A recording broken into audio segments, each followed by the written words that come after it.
এলেন, খেললেন, সেঞ্চুরি হাঁকালেন। বিস্ময় জাগানি এক চরিত্রে পরিণত হয়েছেন রাচিন রবীন্দ্র। প্রথম একাদশে তিনি প্রাধান্য পান না। কেউ একজন ইনজুরি হলে কিংবা অসুস্থ হলেই কেবল তার ডাক আসে। সাইড বেঞ্চে বসে তিনি ক্ষণ গুনতে থাকেন।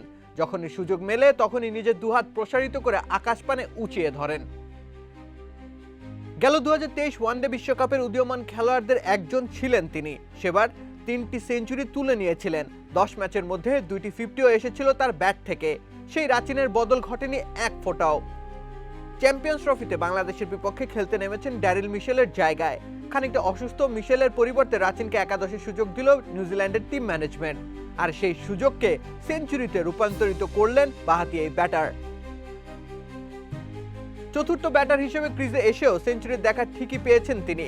বাংলাদেশের ছুড়ে দেওয়া 237 রানের স্বল্প লক্ষ্যমাত্রা, সেই টার্গেটে ব্যাট করতে নেমে নিউজিল্যান্ডের মনে কাঁপন ধরিয়ে দেন তাসকিন আহমেদ ও নাহিদ রানা।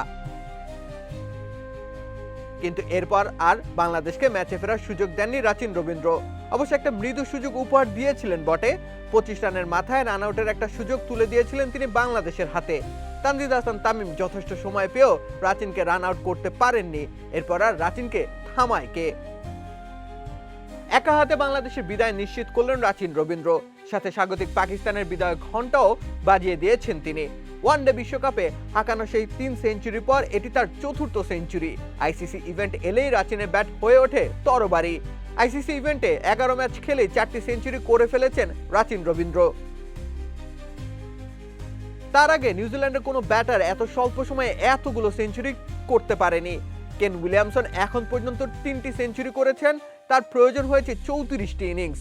রাচিন যে সবার থেকে আলাদা সেটা আর নতুন করে না বললেও চলে। বাংলাদেশের বিপক্ষে ম্যাচ শেষ না করতে পারার আক্ষেপ নিয়ে তিনি প্যাভিলিয়নে ফিরেছেন। 105 বলে 112 রান করে তিনি বিদায় নেওয়ার আগে অবশ্য ম্যাচে ব্ল্যাক ক্যাপসদের হাতের মুঠোয় এনে দিয়েছেন। তাই তো ক্রিকেট সমর্থকরা বলতেই পারেন এই ছেলের হাতে জাদু আছে। রাকিব হোসেন রুম্মান, খেলা 71।